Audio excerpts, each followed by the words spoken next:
প্রিয় শিক্ষার্থী, তোমাদের জন্য অনেক অনেক শুভকামনা। আজকের ক্লাসে তোমাদের আবারও স্বাগত জানাচ্ছি বরাবরের মতো। আমি আনিসুর রহমান, প্রভাষক পদার্থবিজ্ঞান বিভাগ, ভেড়ামারা কলেজ, ভেড়ামারা, কুষ্টিয়া। প্রিয় শিক্ষার্থী, তোমরা জানো যে প্রতি সোমবার 2টার সময় তোমাদের সাথে পদার্থবিজ্ঞান ক্লাস হয়, কিন্তু এটা ঈদের আগের বিশেষ ক্লাস বলে তোমাদের সাথে আজকের টাইমটি দুপুর 12টার সময় দেওয়া হয়েছে। তো তোমরা যারা ক্লাসে যোগদান করেছো তারা চাইলে কমেন্টে জানাতে পারো যে সাউন্ড সিস্টেমটি ঠিক আছে কিনা বা ভালোভাবে শুনতে পাচ্ছ কিনা। আর একই সাথে তোমাদের অন্য বন্ধুদের ট্যাগ করতে পারো। আর আমি সেই সাথে একটু টেস্ট করে নিই যে আমার সিস্টেম ঠিক আছে কিনা। হ্যাঁ, তোমরা একটু আমাকে কমেন্টে জানাও। অলরেডি পুষ্পিতা বলছে যে আদাব স্যার। ফয়সাল বলছে আসসালামু আলাইকুম স্যার। ওয়ালাইকুম আসসালাম। হ্যাঁ, এবং আদাব। তোমরা কি শুনতে পাচ্ছ ঠিকঠাক ভাবে? আজকে আমরা আলোচনা করতে চাই সপ্তম চ্যাপ্টারে। তোমরা জানো যে সপ্তম চ্যাপ্টার নিয়ে আমাদের ধারাবাহিকভাবে ক্লাস চলছিল। তো সেই সপ্তম চ্যাপ্টারে আমরা কথা বলার চেষ্টা করব। তো ঠিক আছে, তোমরা অনেকেই উপস্থিত হয়েছো ক্লাসে। তো এখন আমরা আমাদের পাঠে ফিরে যাই। হ্যাঁ, আমরা একটু রিভিউ করতে চাই আমাদের পাঠটা। তোমরা নিশ্চয়ই আমাদের স্ক্রিন দেখতে পাচ্ছ, তাই না? তো প্রিয় শিক্ষার্থী বন্ধুরা, তোমরা দেখতে পাচ্ছ আর কি স্ক্রিন। তোমাদেরকে আমি স্বাগত জানাচ্ছি আবারও। তাহলে দেখো যে এটা আমার পরিচিতি, অর্থাৎ আমরা সপ্তম অধ্যায়ে ছিলাম, উচ্চ মাধ্যমিক পদার্থবিজ্ঞান প্রথম পত্রের। সেই সাথে আমরা আলোচনা করেছিলাম আমাদের চ্যাপ্টারের আয়নিক বন্ধন নিয়ে আলোচনা করেছিলাম, অর্থাৎ যে বস্তুগুলো কিভাবে তৈরি হয়, তাদের ইন্টারনাল গঠনগুলো কেমন, এগুলো নিয়ে কিন্তু আমাদের প্রাথমিক কথাবার্তা হয়েছিল। এবং এগুলো তোমাদের রসায়নে আছে, সমযোজী বন্ধন, হাইড্রোজেন বন্ধন, ধাতব বন্ধন, ভ্যান্ডার ওয়ালস বল, এগুলো আছে।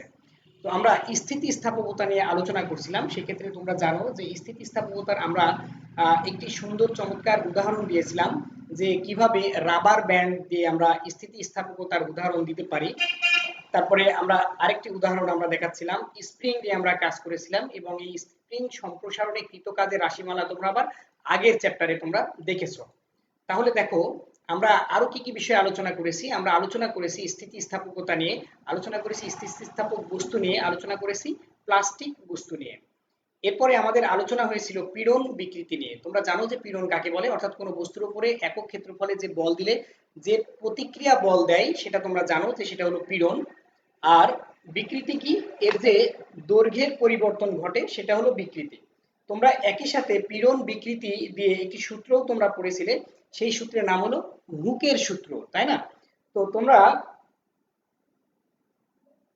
হুকের সূত্রটি নিশ্চয়ই তোমরা বলতে পারবে যে হুকের সূত্রটি হলো স্থিতিস্থাপক সীমার মধ্যে কোনো বস্তুর উপরে প্রযুক্ত পীড়ন তার বিকৃতির সমানুপাতিক। হ্যাঁ, তোমরা দেখতে পাচ্ছ কিনা আমি সেটা একটু টেস্ট করে নিচ্ছি আর কি।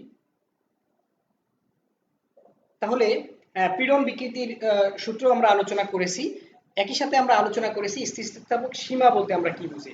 তোমরা জানো যে স্থিতিস্থাপক সীমা হলো কোনো বস্তুর উপরে বারবার যদি বল প্রয়োগ করা হয় তাহলে সেই বস্তুটা আগের অবস্থায় ঠিক ততখানি পৌঁছাতে পারে না, অর্থাৎ পৌঁছাতে যে পারে না। এবং বারবার বস্তুকে যদি বল দেওয়া হয় এবং বলের পরিমাণ যদি বৃদ্ধি করা হয়, অর্থাৎ অসহ ভারের যে ব্যাপারটা, যদি আমরা অসহ ভার দিই তাহলে কি হয়, বস্তুটি আসলে ভেঙে পড়ে বা ছিঁড়ে যায়।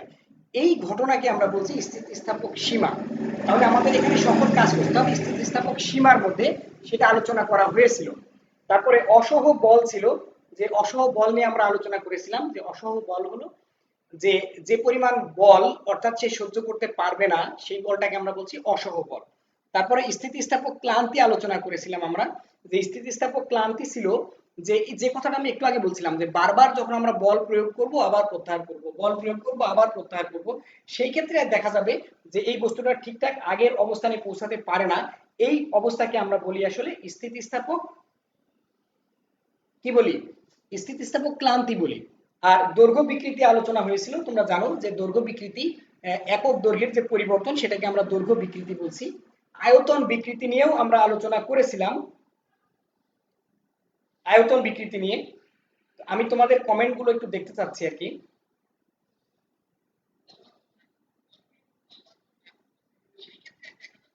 ঠিক আছে, ওকে, ধন্যবাদ তোমাদের। তাহলে দেখো আমরা যে আয়তন বিকৃতি নিয়ে আলোচনা করেছিলাম, অর্থাৎ আগের যে আয়তন থাকবে আদি আয়তন, তারপরে নতুন করে যে পীড়ন দেয়া হবে, তার ফলে তার যে পরিবর্তন হবে সেটা হলো আয়তন বিকৃতি। এই মোচড় বা ব্যবর্তন বিকৃতি, আচ্ছা অনেক জায়গায় ঝড় বৃষ্টি হচ্ছে, আমাদের এখানেও অনেক মেঘ, তোমরা অনেকেই বলছো আর কি, হ্যাঁ গুড, ঠিক আছে, তোমরা ক্লাসের সাথে অনেকেই আসো, অসংখ্য ধন্যবাদ তোমাদের। তাহলে দেখো যে ব্যবর্তন বা মোচড় বিকৃতি এটা কিন্তু খুব গুরুত্বপূর্ণ একটি রাশি, এটা আমরা আলোচনা করতে চাই। তাহলে এই বিষয়টা কি, সেটা হলো যদি কোনো বস্তু এমন হয় যেটা তোমরা স্ক্রিনে দেখতে পাচ্ছ, যদি এই আকৃতির হয় সে এরকম, তাহলে তাকে যখন আমরা বল দেব, অর্থাৎ তখন কি হবে, এর কোণের একটা পরিবর্তন হবে। তাহলে মনে করো কোণের এরকম পরিবর্তন হলো, বস্তুটা এদিকে একটু চলে আসবে, এই যে কোণের যে পরিবর্তন হলো এই কোণটাকে আমরা বলছি থিটা। তাহলে কোণ যার সাথে থাকে সেটাকে আমরা ভূমি বলি, আর এটাকে বলি আমরা লম্ব। তাহলে লম্ব বাই ভূমি মানে হলো ট্যান থিটা, কি বুঝতে পারছো? আর এই থিটার মান খুব ক্ষুদ্র বলে ট্যান থিটা ইকুয়াল টু আমরা থিটা লিখতে পারি। সেই ক্ষেত্রে আমরা বলছি যে এই দৃঢ়তার গুণাঙ্ক ইটা সমান আমরা এই ক্ষেত্রে লিখতে পারবো কি আছে এখানে, এফ বাই এ, অর্থাৎ পীড়ন বাই বিকৃতি, তার মানে আমার থিটাটা হলো এখানে বিকৃতি। সেক্ষেত্রে আমরা এখানে লিখতে পারি এফ বাই এ, আমি একেবারে ভেঙে ভেঙে লিখছি, নিচে কিছু নাই মানে 1 আছে, 1 বাই থিটা, তাহলে F divided by A theta. এই হলো ব্যবর্তন বিকৃতি বা মোচড় বিকৃতির রাশিমালা। এটা আমরা আলোচনা করিনি গত ক্লাসে, তাহলে আমরা এটুকু আলোচনা করে ফেললাম। তোমরা কি এটা বুঝতে পারলে? তাহলে দেখো আমরা হুকের সূত্র আলোচনা করেছিলাম, এটা আমাদের আজকের পাঠগুলোতেও লাগবে, আমরা একটু রিমাইন্ড করতে চাই যে পীড়ন হলো কার সমানুপাতিক, বিকৃতির সমানুপাতিক, কিন্তু এখানে একটি শর্ত থাকবে, শর্তটি কি, স্থিতিস্থাপক সীমা, কেমন? ঠিক আছে, তাহলে আমরা গত ক্লাসে হুকের সূত্র আলোচনা করেছিলাম, একই সাথে আলোচনা করা দরকার ছিল, অল্প একটু আলোচনা হয়েছিল, তা হলো গ্রাফ, অর্থাৎ হুকের সূত্রের সাহায্যে আমরা গ্রাফটা কিভাবে আলোচনা করতে পারি। তো এদিকে আমরা লিখলাম হলো বিকৃতি, আর এদিকে দিলাম আমরা পীড়ন। তাহলে দেখো পীড়ন বিকৃতির গ্রাফ তোমরা যারা পারো তারা একটু আমাকে জানাও যে তোমরা পীড়ন বিকৃতির গ্রাফটা তোমরা জানো বা এইটার ব্যাখ্যা তোমরা করতে পারবে। ঠিক আছে, পীড়ন এবং বিকৃতির যে গ্রাফটি, এখানে যে বিভিন্ন ইভেন্ট গুলো আছে তোমরা দেখতে পাচ্ছ মনে হয়, হ্যাঁ, পীড়ন বিকৃতির যে গ্রাফ, অর্থাৎ গ্রাফটি কেমন হবে আমি তোমাদের কাছে জানতে চেয়েছি। তাহলে খেয়াল করো, গ্রাফটি এরকম ছিল, এরকম, অর্থাৎ এই পর্যন্ত হচ্ছে আমার স্থিতিস্থাপক সীমার মধ্যে পীড়ন দেওয়া হয়েছে, তাই বিকৃতি সমানুপাতিক হারে বৃদ্ধি পেয়েছে। আর এখান থেকে এই পর্যন্ত আসলে স্থিতিস্থাপক সীমা অতিক্রম করা হয়েছে। তাহলে স্থিতিস্থাপক সীমা অতিক্রম করলে আমরা এখানে যদি একটা দাগ দিই এই জায়গায়, তাহলে দেখো এই পর্যন্ত আমরা নাম দিলাম ও এ বি সি, এটার নাম দিলাম ডি। তাহলে ওডি পর্যন্ত যে দূরত্ব আমরা পাচ্ছি এটা হলো স্থায়ী বিকৃতি। অর্থাৎ আমরা যদি এখন পীড়নকে প্রত্যাহার করি, বলকে প্রত্যাহার করি, তাহলে এই বিকৃতিটুকু আর ঠিক হবে না। তাহলে এই বিকৃতিকে আমরা বলছি স্থায়ী বিকৃতি। আর বি বিন্দু থেকে সি বিন্দু পর্যন্ত যে দূরত্ব, আসলে এখানে কি করা হয়েছে, স্থিতিস্থাপক সীমা লঙ্ঘন করা হয়েছে। যদি আমরা স্থিতিস্থাপক সীমা লঙ্ঘন করি সেক্ষেত্রে ব্যাপারটা এরকম হবে, এটা যে চিকন তার যদি এরকম হয়, তাহলে ওই তারটার জায়গায় জায়গায় কি হবে, সরু হয়ে যাবে। তোমরা যে কোনো তারকে এইভাবে তোমরা টানো, বেশি টানতে থাকলে দেখবে কোথাও সে বেশি সরু হয়ে যাচ্ছে, এবং এই সীমাটা পার করলেই কি হবে, তারটা ছিঁড়ে যাবে। তাহলে এটাই ছিল এই গ্রাফ, এই গ্রাফ থেকে কিন্তু উদ্দীপক তৈরি করা হয়, এবং সেখান থেকে পীড়ন বিকৃতির বিভিন্ন ইভেন্ট গুলো, অর্থাৎ এ বিন্দুতে কি হচ্ছে, বি বিন্দুতে কি হচ্ছে, সি বিন্দুতে কি হচ্ছে, ইভেন আরেকটা বিন্দু আমরা যদি ডি ই দিই তাহলে সেই বিন্দুতে কি হচ্ছে, তার মানে এই বিন্দুতে টোটালি বস্তুটাই ছিঁড়ে গিয়েছে, বিচ্ছিন্ন হয়ে গেছে। এই বিষয়টা আমাদের একটু মাথায় রাখতে হবে। ইস্পাত রাবারের চেয়ে বেশি স্থিতিস্থাপক, এটা বলার জন্য আমরা এখানে একটি উদাহরণ দিয়েছিলাম, এই যে ট্রাকের যে স্প্রিং গুলো এখানে দেখতে পাচ্ছ, আসলে এই স্প্রিং এটি নয়, এটি অনেকগুলো ইস্পাতের পাত একসাথে করে সাজানো আছে। অর্থাৎ এই ট্রাকটি যখন উঁচু নিচু রাস্তা যখন পার হবে, বা এই যেখানে রাস্তা সমান নয় সেখানে সে যে ঝাঁকি দেবে, এখানে যদি আমরা কোনো স্প্রিং ব্যবহার করতাম তাহলে স্প্রিং এভাবে বসে যেত, সে আসলে আর উঠতো না। আর এই ইস্পাত এর স্থিতিস্থাপকতা যদি আমরা লোহার ব্যবহার করতাম তাহলে কিন্তু এটা বসে যেত, আর উঠতো না।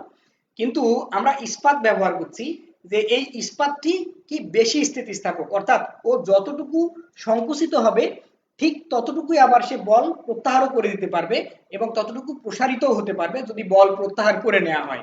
এই জন্য আসলে আমরা বলছি ইস্পাতকে রাবারের চেয়েও বেশি স্থিতিস্থাপক আমরা বলছি। তার সম্প্রসারণে একক আয়তনে কৃতকাজ, এটি খুব গুরুত্বপূর্ণ একটি বিষয়। সেটি কি দেখো, যে এটা আলোচনা করা হয়েছিল, আমরা তারপরেও একটু আলোচনা করতে চাই। সেটা কেমন হবে, যে একটা তারকে আমরা মনে করো যে পরিমাণ বল দিচ্ছি এবং যে পরিমাণ কাজ হচ্ছে সেই সমীকরণ হলো F DW equal F DL. তার মানে কি, যে আমরা যদি এফ পরিমাণ বল দিই তাহলে তার সরণ যদি ডিএল পরিমাণ হয়, অর্থাৎ এই একটা তার, এটুকু একটা তার, এটাকে আমরা যে পরিমাণ বলে টানলাম এটার সরণ হলো ক্ষুদ্র ডিএল পরিমাণ। তাহলে আমরা জানি কাজ সমান বল গুণ সরণ। তাহলে এই রাশিটাকে নিয়ে আমরা একটু কাজ করতে চাই। তাহলে আমরা আপাতত আমাদের স্ক্রিনটা একটু অফ করে দিই। ঠিক আছে, তোমরা দেখতে পাচ্ছ কিনা আমি একটু দেখে নিই। হ্যাঁ ঠিক আছে, গুড। হ্যাঁ অসংখ্য ধন্যবাদ। হ্যাঁ এটা উচ্চ মাধ্যমিক ক্লাস, তোমরা দেখতে পাচ্ছ আর কি। ঠিক আছে, আমরা আমাদের পাঠে ফিরে গেলাম। তাহলে এখন আমরা এটাকে হিসাব করতে চাই। আসলে যদি ক্ষুদ্র সরল ডিএল এটাকে যদি আমরা বড় করি, এল পরিমাণ দৈর্ঘ্যের মধ্যে হিসাব করি, তাহলে তোমরা জানো যে ইন্টিগ্রেশন করতে হয়। তাহলে এখানে আমরা ইন্টিগ্রেশন করছি ডি ডাব্লিউ, এখানে আমরা ইন্টিগ্রেশন করলাম 0 টু ডাব্লিউ এর মধ্যে। তোমরা জানো যে লিমিট দিতে হয়। তাহলে সেক্ষেত্রে থাকলো এফ ডি এল, আমরা লিমিট দিলাম। তাহলে এফ লিমিটটা আমরা একটু পরে দিই। আচ্ছা ঠিক আছে, আমরা এল হলো আমাদের লিমিট, এফ 0 টু এল। তাহলে এফ সমান কি, আমরা ওয়াই সমান জানি F by A divided by L by L, পীড়ন বাই বিকৃতি, মনে আছে? তাহলে F L divided by A L. তাহলে এখান থেকে আমরা এফ এর মানটা বের করতে চাই। এফ সমান ওয়াই এ ছোট হাতের এল ডিভাইডেড বাই বড় হাতের এল। এফ এর এই মানটা আমরা এখানে বসাতে চাচ্ছি। তাহলে কি হবে, DW W minus 0 equal F সমান, আমরা এই এফ এর কাছে এই মানটা বসাতে যাচ্ছি Y A L divided by L, তার সাথে ডিএল, ইন্টিগ্রেশন থাকলো 0 টু এল। এখানে যারা স্মল এল রিলেটেড না তাদেরকে আমরা বাইরে বের করে দিতে চাই, যেহেতু তাদের সাথে আমাদের কাজটা এখন নাই। তাহলে থাকলো কি স্মল এল, তাকে আমাদের ইন্টিগ্রেশন করতে হবে। তাহলে তোমরা জানো ইন্টিগ্রেশনের সূত্র হলো x to the power n, একে ইন্টিগ্রেশন করলে x to the power n plus 1 divided by n plus 1 হয়, যার ফলে এটা হবে y a divided by l।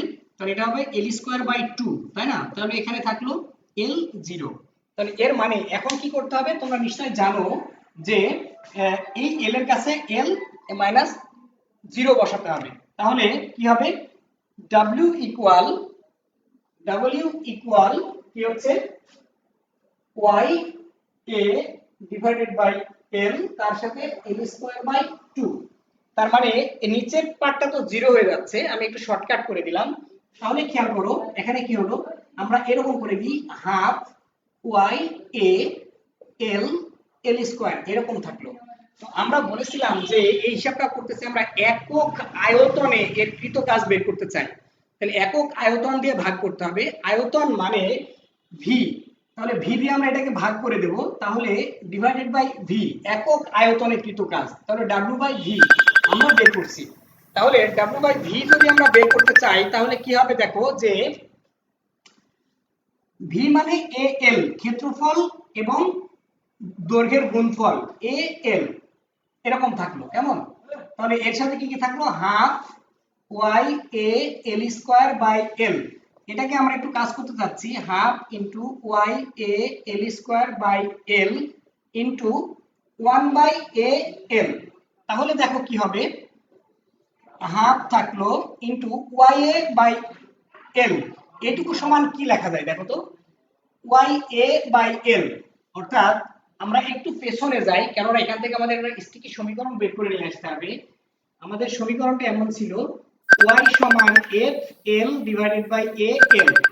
এখান থেকে আমরা বের করতে চাচ্ছি এরকম যে এফ বাই এর মান, তাহলে কি হবে Y L divided by L, Y L. আচ্ছা এ এ চলে গেল, সরি আমার এ আর এ চলে গেল, এটা চলে গেল। তাহলে এই সমীকরণে থাকবে ওয়াই এল, এখান থেকে আমরা একটা এল নিলাম, এই দুইটা এল কে আমরা একটু ভাগ করে দিচ্ছি, একটু খেয়াল করো আমরা ডিসেন্ট্রালাইজ করে দিচ্ছি দুইটা এল কে। এটা 1 ছিল, তাহলে এখানে আমরা একটা এল রাখলাম, এখানে আমরা একটা এল রাখলাম, আর এটাকে আমরা বাদ দিয়ে দিচ্ছি, উপরে নিচের একটা এ আমরা বাদ দিয়ে দিলাম। তাহলে কি ঘটনা ঘটছে? তাহলে দেখো ওয়াই এল স্মল এল, অর্থাৎ Y small L divided by capital L, Y small L divided by capital মানে হলো এফ বাই এ, এইটুকুর মান হলো এফ বাই এ, তার সাথে থাকলো এল বাই এল। এই জায়গাটা আমরা বের করতে চাচ্ছিলাম, তাহলে কি হলো half into F by A মানে পীড়ন, এল বাই এল মানে small L divided by capital L, অর্থাৎ দৈর্ঘ্য বৃদ্ধি ডিভাইডেড বাই আদি দৈর্ঘ্য, এটা হলো বিকৃতি। তাহলে আমরা সমীকরণ কেমন পাচ্ছি? হাফ গুণ পীড়ন গুণ বিকৃতি। আমরা এই জায়গাটা বুঝলাম কিনা? আসলে বাইরে অনেক মেঘ, অনেক গরমও পড়ছে, ফ্যান চালানোর ফলেও আমি কিন্তু খুব ঘেমে যাচ্ছি। তো ঠিক আছে, তাহলে আমরা পরের পাঠে চলে যাই। তাহলে আমরা হাফ গুণ পীড়ন গুণ বিকৃতি আমরা বুঝতে পারলাম। তো ঠিক আছে, তাহলে এরপরে আমরা একটু স্ক্রিনে ফিরে যাই। তোমরা নিশ্চয়ই স্ক্রিনটা এখন দেখতে পাচ্ছ।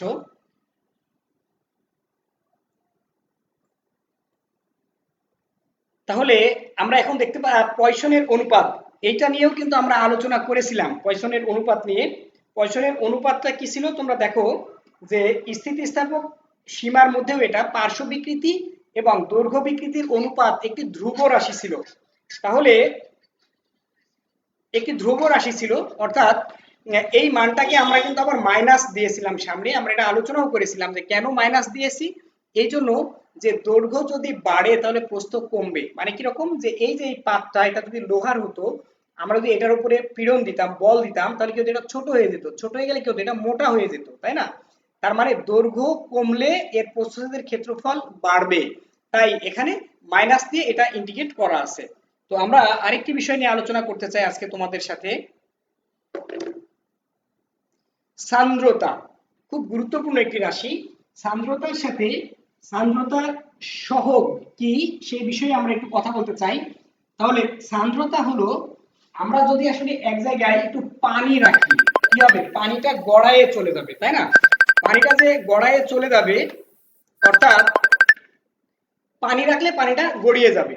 কিন্তু যদি আমরা পানির পরিবর্তে ওই জায়গায় আমরা মধু রাখি, তাহলে কি হবে? পানির পরিবর্তে মধু রাখলাম, বা এক জায়গায় পানিকে ঢেলে দিলাম, এক জায়গায় মধুকে ঢেলে দিলাম, তাহলে আসলে মধু গড়াবে কম। যদি আমরা আলকাতরা ঢেলে দিই, সে আরো কম গড়াবে। তার কারণটা কি? তার মানে এই বস্তুটার ভেতর থেকেই কোনো একটা বাধা তাকে গড়াতে দিচ্ছে না। এই যে ধর্ম, এই ধর্মটাকে আমরা বলবো সান্দ্রতা। তাহলে সান্দ্রতা সহগের ক্ষেত্রে একটি নিউটনের একটি সূত্র আছে। সূত্রটি হলো, সে যে পরিমাণ বল দেবে, আমরা ঠিক আছে সূত্রটিকে লিখে রাখি, এফ সমানুপাতিক এ ডিভি ডি ওয়াই। তাহলে এফ সমান ইটা এ ডিভি ডি ওয়াই। বিষয়টা কি আমরা এখান থেকে একটু ব্যাখ্যা করতে চাই। আমরা স্ক্রিনটা একটু অফ করে দিলাম। তাহলে আমরা একটু ব্যাখ্যা করতে চাচ্ছি, যে তোমরা দেখতে পাচ্ছ সান্দ্রতা নিয়ে আমরা কথা বলার চেষ্টা করছি। বিষয়টা কি হবে? বিষয়টা হলো যে পানি, পানি যখন নদীতে মনে করো স্রোত যাচ্ছে, এই উপরের যে পানির যে বেগ, একটু নিচে পানির বেগটা কিন্তু তেমন নয়, বেগটা একটু কম। তার নিচের পানির বেগ আরো কম, তার নিচের পানির বেগ আরো কম। অর্থাৎ পানি চলে যাচ্ছে, কিন্তু নদীর যে মাটি, মাটির স্তর একটু নিচে গেলে তারা কিন্তু আর চলে যাচ্ছে না। হয়তো একেবারে উপরের স্তরের মাটি অল্প অল্প যাচ্ছে, উপরের পানির যে বেগ সেই তুলনায় নিচের পানি কিন্তু সেভাবে আসলে যায় না। তার মানে আমরা এইরকম একটি চিত্র আঁকলাম এখানে, একটু খেয়াল করো একটু, এটা দিয়ে আমরা কি বোঝাতে চাচ্ছি। এখান থেকে আমরা পানির দুইটা স্তর বোঝাতে চাচ্ছি, এটা উপরের স্তর, এটা নিচের স্তর। এই স্তরটার বেগ যদি ভি হয়, উপরের স্তরের বেগ হলো ভি প্লাস ডিভি। তার মানে উপরের স্তরের বেগটা বেশি। তার মানে কি, প্রত্যেকটা স্তরের আলাদা আলাদা বেগ কাজ করছে এখানে, কেমন? তাহলে আচ্ছা, আর এই যে স্তর, এই স্তরের দূরত্বটা আমরা দিচ্ছি ডি ওয়াই পরিমাণ, কেমন? তাহলে আমরা এখানে, এটা হলো ক্ষেত্রফল, এই ক্ষেত্রফলটা হলো এ, একক ক্ষেত্রফল, আর ডিভি ডি ওয়াই এটা হলো এর বেগের নতি, ওয়াই অক্ষের সাথে বেগের নতি, সেটাকে আমরা বলছি ডিভি ডি ওয়াই। কেমন? তাহলে এটাকে আমরা বলছি বেগের নতি।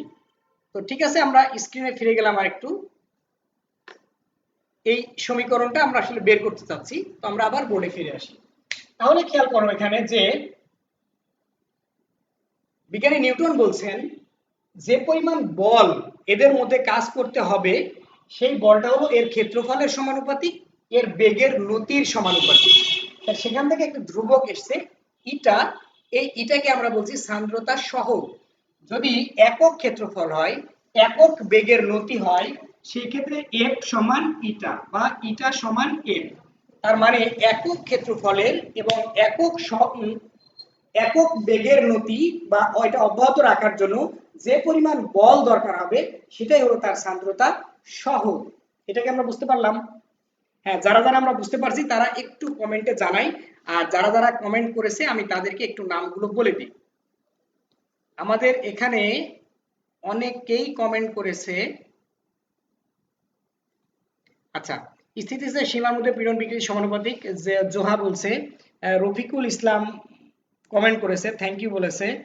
পানি অপেক্ষা মধুর সান্দ্রতা বেশি, অমিত সাধু বলেছে। হ্যাঁ অবশ্যই, থ্যাংক ইউ। ফাইন, ওকে, ধন্যবাদ। সুনামগঞ্জ সরকারি কলেজ থেকে জোহা বলছে, হ্যাঁ ঠিক আছে গ্রুপ, তোমরা অনেকেই কমেন্ট করেছো, তোমাদেরকে অসংখ্য ধন্যবাদ। পুষ্পিতা, সে আবার কমেন্ট করলো। আয়েশা আবার কমেন্ট করলো, অসংখ্য ধন্যবাদ তোমাদের।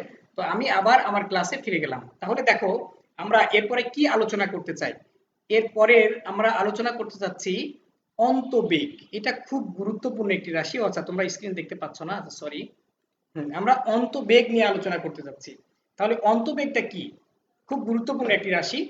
যে আমি বোর্ডটি একটু পরিষ্কার করে নিই।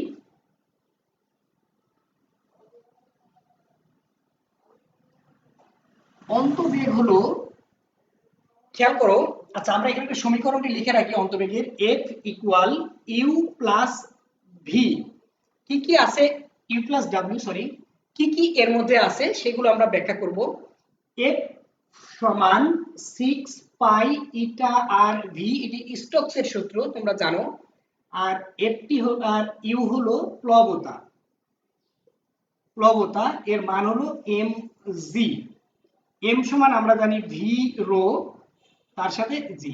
তো এখন আমরা এটি আলোচনা করে নিই। আসলে এটা আমাদের একটু সহযোগিতা দিবে আর কি, এই সমীকরণগুলো। আমরা স্ক্রিনটা অফ করে দিলাম।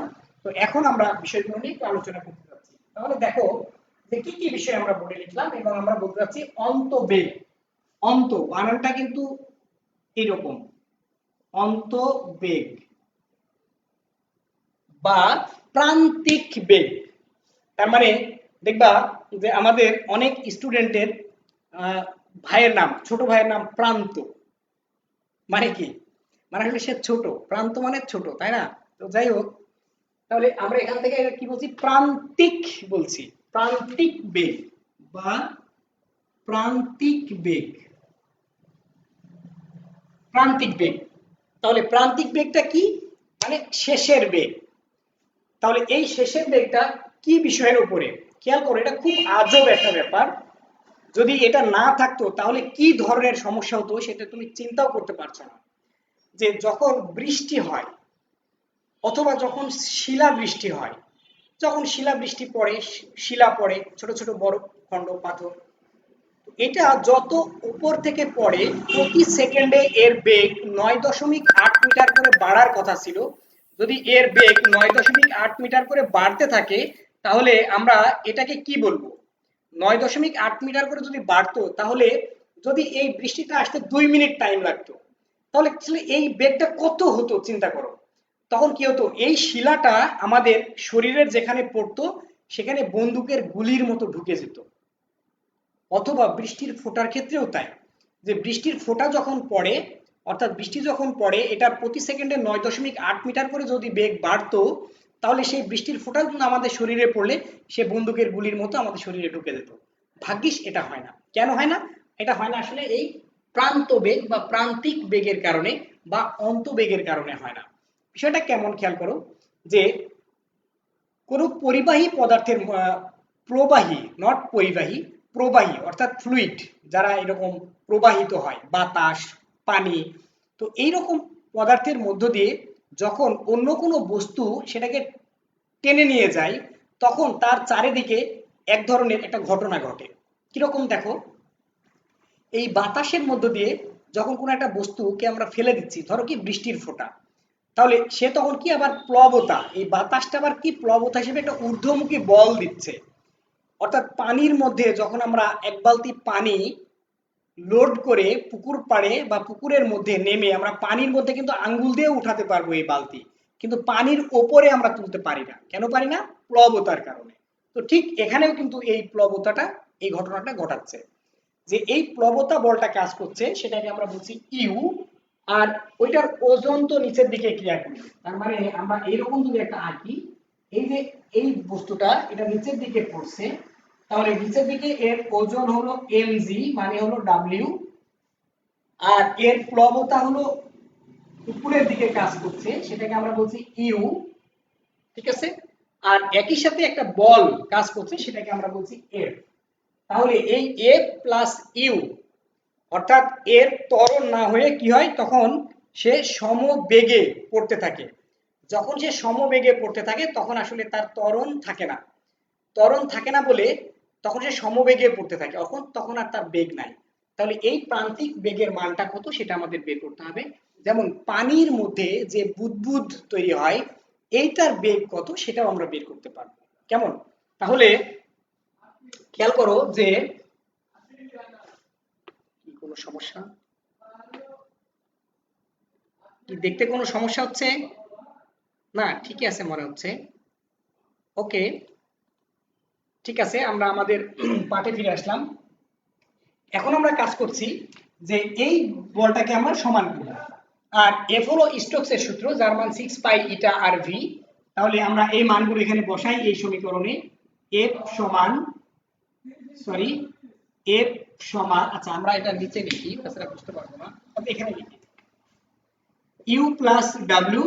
তাহলে এফ সমান 6 পাই ইটা আর ভি প্লাস ইউ। ইউ হলো কি প্লবতা, প্লবতার মানটা আমরা বের করে রাখছি এমজি, তার ওজনের সমান সে প্লবতাটা অনুভব করে।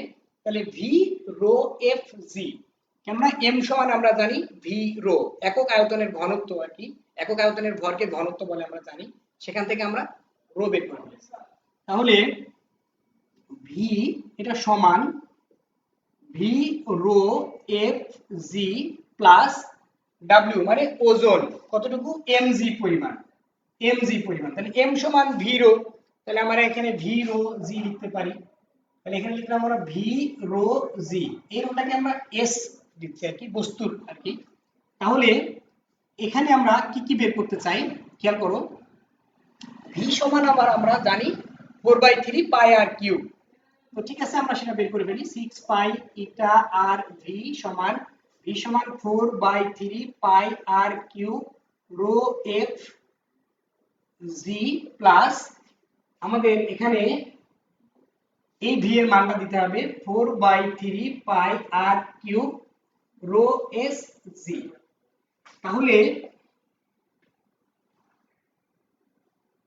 আমাদের হিসাব নিকাশ ঠিক আছে? আমরা একটু চেক করে নিই, তাহলে আমরা বের করতে যাচ্ছি ভি এর মান বের করতে যাচ্ছি। আসলে আমাদের এখানে একটু কনফিউশন তৈরি হয়েছে, একটু খেয়াল করো। এফ প্লাস ইউ খুব গুরুত্বপূর্ণ কিন্তু এই বিষয়টা, খেয়াল করো, আমি কিন্তু এখানে অলরেডি ভুল করে ফেলেছি। এফ প্লাস ইউ এইটা হলো এর ওজনের সমান হবে, ডাব্লিউ সমান হবে, অর্থাৎ যে পরিমাণ সে ইউ প্লবতা নিচ্ছে এবং যে পরিমাণ বল কাজ করছে, এই দুইটার যোগফল হবে তার ওজনের সমান। তাহলে F plus U, F plus U সমান ডাব্লিউ, এফ প্লাস ইউ সমান ডাব্লিউ। খেয়াল করো, আমি যে বললাম এখানে আমি কনফিউশনে আছি, ঠিক তাই, এফ প্লাস ইউ, এটা ইউ এর মান সমান ডাব্লিউ, ঠিক আছে। তাহলে এফ প্লাস ইউ এর মান এটি সমান, এটা হলো আমাদের ডাব্লিউ এর মান। তাহলে খেয়াল করো যে এখন আমরা কি বের করতে যাচ্ছি, তাহলে 6 পাই ইটা আর ভি, আমরা মূলত ভি এর মানটা বের করতে যাচ্ছি, ভিটাই হলো প্রান্তিক বেগ, আমরা ভি বের করতে যাচ্ছি। সমান ওই পাশে পাঠিয়ে দিলাম 4/3 πr³ ρ s g minus 4/3 πr³ ρ f g। এখান থেকে আমরা ভি এর মান বের করতে চাই, তো তার আগে আমরা 4/3 πr³ g এটা কমন নিয়ে নিলাম, থাকলো rho S minus rho F. তাহলে এখান থেকে আমরা বের করতে চাচ্ছি ভি এর মান 6 ইটা আর ভি থাকলো, ভি এর মানটা আমরা বের করতে চাই। আচ্ছা উভয় পক্ষে, আচ্ছা আমরা একটু পরে কেটে দিই, ভি সমান কি হবে, উভয় পক্ষে আমরা একটু ছোট করে নিই, খেয়াল করো এই পাই আর বাদ দিয়ে দিলাম, পাই আর, তাহলে কি থাকলো, আমরা যদি আরো 2 দিয়ে ভাগ দিই তাহলে 3 eta V equal 2/3 π9 r square G of rho S minus rho F. তাহলে আমরা বের করতে হচ্ছে কার মান, ভি এর মান। তাহলে ভি যদি আমরা বের করি তাহলে 3 ইটা নিচে চলে গেল, তাহলে 2 r square G of rho S minus rho F divided by 3 আর 3 9, 9 ইটা। আমরা মানটি পেয়ে গেলাম। এটাই হলো আসলে প্রান্তিক বেগের রাশিমালা। কেমন? তো এটা হলো প্রান্তিক বেগের রাশিমালা। এই প্রান্তিক বেগের মান দিয়ে আমরা অনেক হিসাব নিকাশ করতে পারবো, এটা দিয়ে আমরা অনেক গাণিতিক সমস্যার সমাধানও আমরা করতে পারবো। তাহলে এর পরের বিষয়টা কি ছিল সেটা আমরা একটু আলোচনায় যাব পরের বিষয়ে। তার আগে আমরা আরেকটু প্রান্তিক বেগ নিয়ে আমরা একটু কথা বলতে চাই। তাহলে প্রান্তিক বেগের বিষয়টা কি ছিল, অর্থাৎ কোন বিশেষ করে বৃষ্টির ফোঁটা বা শিলাবৃষ্টি যখন নিচে পড়ে তখন সে ত্বরণে পড়ে না, সমবেগে পড়ে। এই বেগটাকে আমরা বলছি, অর্থাৎ সর্বোচ্চ বেগ কিন্তু এটা, অর্থাৎ বেগটা ত্বরণ কমতে থাকে, কমে একটা স্টেবল জায়গায় আসে, সেই বেগটাকে আমরা বলছি অন্তবেগ বা প্রান্তিক বেগ। সেই বেগের রাশিমালা আমরা বের করে ফেলেছি যে v equal to R square G of rho S minus rho F divided by 9 eta. দুইটা রো, একটা ওই তরলের রো আর একটা ওই বস্তুর রো। কেমন? তো ঠিক আছে, আমরা এর পরে কি বিষয় নিয়ে আলোচনা করতে চাই সেটা একটু স্ক্রিন থেকে দেখে আসি। আচ্ছা ঠিক আছে, আজকের আমরা ক্লাসের একেবারে শেষ পর্যায়ের দিকে আমরা চলে এসেছি। তো আমরা আজকে আলোচনা কি কি বিষয় নিয়ে আলোচনা করলাম সেটা আমরা একটু রিভিউ করব স্ক্রিনে, তার পরে আমরা আরেকটি কাজ আমরা দেব। তাহলে একটু ফিরে যাই আমরা আমাদের স্ক্রিনের দিকে যে কি কি বিষয় নিয়ে আলোচনা করেছি। আজকে আমরা পুরো চ্যাপ্টারটাই আসলে একটু রিভিউ করার চেষ্টা করেছি, অর্থাৎ উচ্চ মাধ্যমিক পদার্থবিজ্ঞান প্রথম পত্রের সপ্তম অধ্যায়ে পদার্থের গাঠনিক ধর্ম চ্যাপ্টারের পুরো চ্যাপ্টার নিয়ে আজকে আমরা একটু রিভিউ করলাম। তাহলে বিষয়গুলো ছিল যে বন্ধন ছিল, বন্ধনের মধ্যে আমরা কয়েক প্রকার বন্ধন দেখতে পাই, আয়নিক বন্ধন, সমযোজী বন্ধন, হাইড্রোজেন বন্ধন, ধাতব বন্ধন, এই বিষয়গুলো আমরা দেখতে পাই, সেগুলো নিয়ে আমরা কথা বলেছি। তারপরে আমরা ইলাস্টিসিটি নিয়ে কথা বলেছি যে ইলাস্টিসিটি কি, স্থিতিস্থাপকতা কি, স্থিতিস্থাপক বস্তু কাদের বলবো, রিজিড বডি বা পূর্ণ বা দৃঢ় বস্তু আমরা কাকে বলবো, প্লাস্টিক বস্তু কাকে বলবো, অর্থাৎ যেগুলো ভেঙে যায় সেগুলোকে আমরা প্লাস্টিক বস্তু বলছি। আর পীড়ন বিকৃতির সংজ্ঞা আমরা আলাদা দেওয়ার চেষ্টা করেছি, এবং একই সাথে এটার মধ্যে যে সম্পর্ক, হুকের সূত্র, স্থিতিস্থাপক সীমা, অসহ বল, স্থিতিস্থাপক ক্লান্তি, সেগুলোও নিয়ে আলোচনা হয়েছে। দৈর্ঘ্য বিকৃতি নিয়ে আলোচনা হয়েছে, একই সাথে আয়তন বিকৃতি নিয়েও আলোচনা হয়েছে। আয়তন বিকৃতির ব্যাপারটা হলো বস্তুর আগের যে আয়তন ছিল এরপর এই বস্তুটাকে কি করা হয়েছে, খেয়াল করো, বল দেওয়া হয়েছে, পীড়ন দেওয়া হয়েছে, সেই পীড়নের ফলে বস্তুর যে আয়তনটি কমে গেল, মনে করো ডেল ভি পরিমাণ কমে গেল, তাহলে del V divided by V, অর্থাৎ বড় ভি, আগের ভি, এটাকে আমরা বলছি আয়তন বিকৃতি। তারপরে মোচড় বা ব্যবর্তন বিকৃতি, এটা খুব গুরুত্বপূর্ণ একটি পয়েন্ট, এই সংজ্ঞাটা পরীক্ষায় অনেক সময় আসে এবং এই সমীকরণটিও খুব গুরুত্বপূর্ণ। সেই ক্ষেত্রে এইরকম যে বস্তুটি আমরা দেখতে পাচ্ছি, একটা অনেক মোটা বই মনে করো আমরা নিলাম, সেই বইটাকে যদি আমরা চাপ দিই, প্রেশার ক্রিয়েট করি, তাহলে সেই ক্ষেত্রে কি হয়, বস্তুটা একটু বাঁকা হয়ে যায়। বাঁকা হলে একটি কোণ তৈরি করে, তার একটি জায়গায় একটা কোণ তৈরি করে, সেই কোণটাকে আমরা বলছি থেটা। থেটা যদি হয় তাহলে সেই ক্ষেত্রে এখানে দেখো এইটুকুকে আমরা উপরের অংশকে যদি লম্ব আর কোণ যার সাথে থাকে তাকে আমরা ভূমি বলি, তাহলে লম্ব বাই ভূমি মানে ট্যান। তাহলে এই যে ট্যান থেটা, এই ট্যান থেটার ছোটর মান আসলে থেটা। তার মানে বিষয়টা এরকম যে ট্যান 5 ডিগ্রির মান কত, ট্যান 4 ডিগ্রির মান কত, তুমি এভাবে বের করতে পারো। এজন্য আমরা ট্যান থেটা ইকুয়াল থেটা লিখতে পারি। তাহলে আমার বিকৃতি হলো থেটা পরিমাণ আর পীড়ন হলো এফ বাই এ একক ক্ষেত্রফলে। তাহলে সেই ক্ষেত্রে আমার দৃঢ়তার গুণাঙ্ক ইটা সমান আমরা পাচ্ছি এফ, কি পাচ্ছি, F by A divided by theta পাচ্ছি। তারপরে হুকের সূত্রে আলোচনা হয়েছিল এবং এটার গ্রাফ নিয়েও আলোচনা হয়েছিল। আমরা আলোচনা করলাম একটি তার সম্প্রসারণে তার একক আয়তনে কৃত কাজ, এটাকে কিন্তু আমরা স্থিতিশক্তিও বলে থাকি বা বিভব শক্তিও বলে থাকি। এই বিভব শক্তির মান তার পীড়ন এবং বিকৃতির গুণফলের অর্ধেক, এটা মনে রাখতে হবে। তারপরে আমরা পয়সনের অনুপাত আলোচনা করেছি এবং এই পয়সনের অনুপাতের কোনো একক নাই। কেন একক নাই? যে দুইটা একই রাশির অনুপাত, এটা পার্শ্ব বিকৃতি এবং দৈর্ঘ্য বিকৃতির অনুপাত, তাই আসলে এটার একক নাই। তাহলে আমরা এরপরে দেখলাম সান্দ্রতা। সান্দ্রতা তোমরা অনেকেই বলেছো যে আসলে পানির চেয়ে মধু ঘন, অর্থাৎ দুইটা তো একইভাবে গড়িয়ে যাবে না, ভিতর থেকে একটি বল, এই বস্তুর অভ্যন্তরীণ একটি বল এটাকে বাধা দেয়, সেটাকে আমরা বলছি সান্দ্রতা। তারপরে অন্তবেগ, যেটা নিয়ে আমরা অনেক কথা বলেছি এবং আমাদের বোর্ডে অনেক হিজিবিজি লেখা আছে, তোমরা দেখতে পাচ্ছ। এই অন্তবেগের বিষয়টা হলো এরকম যে স্টোকসের সূত্র থেকে আমরা যে এফ এর মান, বলের মানটা বের করি, সেই বল এবং এর যে প্লবতা, এই দুইটার যোগফল কার সমান? ওজনের সমান। তাও ওজনটা বেশি, তাই বস্তুটা নিচের দিকে পড়তে থাকে। এটা এখান থেকে আমরা বের করে ফেললাম অন্তবেগের সমীকরণ। তো প্রিয় শিক্ষার্থী, আমরা এই বিষয়গুলো নিয়ে আমরা ডিটেল আলোচনা করলাম। আর পৃষ্ঠ টান নিয়ে আমরা একটু কথা বলতে চাই তোমাদের সাথে, যে পৃষ্ঠ টানটা কি। তোমাদের সাথে একটু কথা বলে নিই পৃষ্ঠ টান নিয়ে, যে পৃষ্ঠ টান T equal to F by L. অর্থাৎ তোমরা আজকে এই পরীক্ষাটা তোমাদের বাড়িতেই করতে পারো, যে একটি প্লেটে বা একটি থালায় তোমরা পানি নিবে। এই পানি নেওয়ার পরে এই প্লেটের মধ্যে তোমরা একটি টিস্যু পেপার দিবে, ফেসিয়াল টিস্যু বা যে কোনো টিস্যু পেপার হতে পারে। এই টিস্যু পেপার দেওয়ার পরে সেই টিস্যু পেপারের উপরে তোমরা একটি ব্লেড রাখবে অথবা একটি ছোট্ট সুচ। তাহলে কি হবে? কিছুক্ষণ পরে দেখবে যে টিস্যু পেপারটি ভিজে যাচ্ছে, ভিজে ভারী হয়ে যাচ্ছে।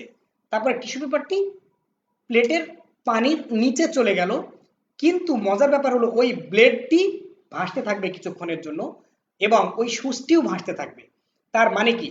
তার মানে হলো তোমরা আবার আরো একটি বিষয় খেয়াল করতে পারো, যে পুকুর পাড়ে যদি তোমরা যেয়ে থাকো, যে পানি যখন স্থির থাকে, এই পানিতে উপরে দেখবে ছোট ছোট পোকা পানির উপর দিয়ে হেঁটে বেড়াচ্ছে।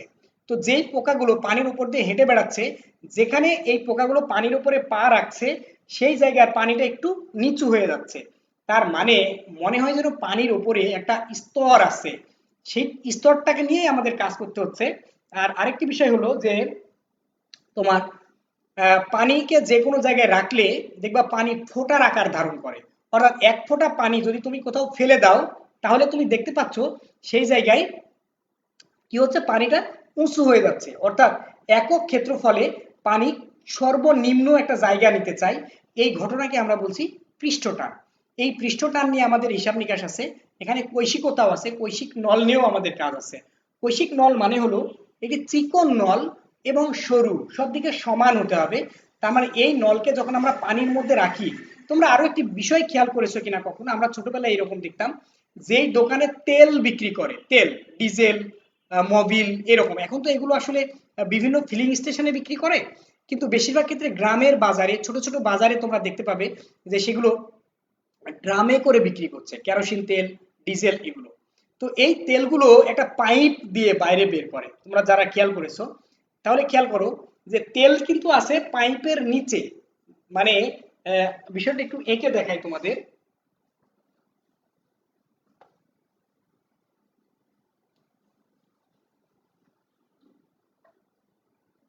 যে এরকম একটি ড্রাম, এই ড্রামের মধ্যে তেল আছে, এরকম একটি ড্রাম, এই ড্রামের মধ্যে তেল আছে।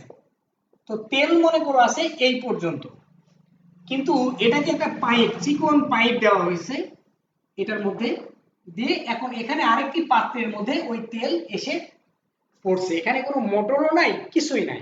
তোমরা চাইলে এই পরীক্ষাটা বাড়িতে করতে পারো, যে একটি বোতল তোমরা নিবে, সেই বোতলের মধ্যে তোমরা পানি রাখবে, আর ওই যে রোগীকে স্যালাইন দেয়, দেখছো না, যে ভেনের মধ্যে স্যালাইন দেয়, যে চিকন পাইপ থাকে, আসলে এগুলোকে আমরা কৈশিক নল বলতে পারি। যে যখনই এই নলটা চিকন হবে, যখন আমরা পানির মধ্যে, এই পানির পাত্রের মধ্যে যখন আমরা এরকম চিকন নল দেব, তখন কি হবে, এই পানিটা অটোমেটিক্যালি উপরে উঠে যাবে। আর পানিটা আবার এইভাবে করে থাকে, এইভাবে করে থাকে, কেমন, এই হিসাবটুকু আমাদের করতে হয় পৃষ্ঠটান বের করার সময়। তাহলে এই যে পানি অটোমেটিক্যালি উপরে উঠলো, কতটুকু উপরে উঠলো এবং এই জায়গাটুকু কতটুকু সেটাও আমাদের হিসাব করে বের করতে হয়। তো ঠিক আছে, আমরা আগামী ক্লাসে চেষ্টা করব যে এইগুলো বের করার জন্য। আর দৈনন্দিন জীবনে আমাদের পৃষ্ঠটানের ব্যবহার কোথায়, কি ধরনের আমরা ব্যবহার করি, সেগুলো নিয়েও আমরা কথা বলবো। তো প্রিয় শিক্ষার্থী, তোমরা আজকের ক্লাসে খুব মনোযোগ দিয়ে এতক্ষণ আমার ক্লাস করার জন্য আমি তোমাদের অনেক অনেক ধন্যবাদ ও শুভকামনা জানাচ্ছি। তোমরা খুব ভালো করে তোমরা ঈদ পালন করো। সেই সাথে তোমরা জানো যে করোনা ভাইরাসের কারণে আমাদের অবশ্যই বাড়িতে থাকতে হবে এবং সামাজিক দূরত্ব অবশ্যই আমাদের মেনটেন করতে হবে, বজায় রাখতে হবে। একটু সচেতন যদি আমরা থাকি তাহলে কিন্তু আমরা মনে হয় একটি সুস্থ জীবন, স্বাভাবিক জীবনে ফিরে যেতে পারবো। তো তোমাদের জন্য আবারও অনেক অনেক শুভকামনা জানিয়ে কিশোর বাতায়নের আজকের এই ক্লাস এখানে শেষ করছি। সবাই ভালো থাকো, সুস্থ থাকো।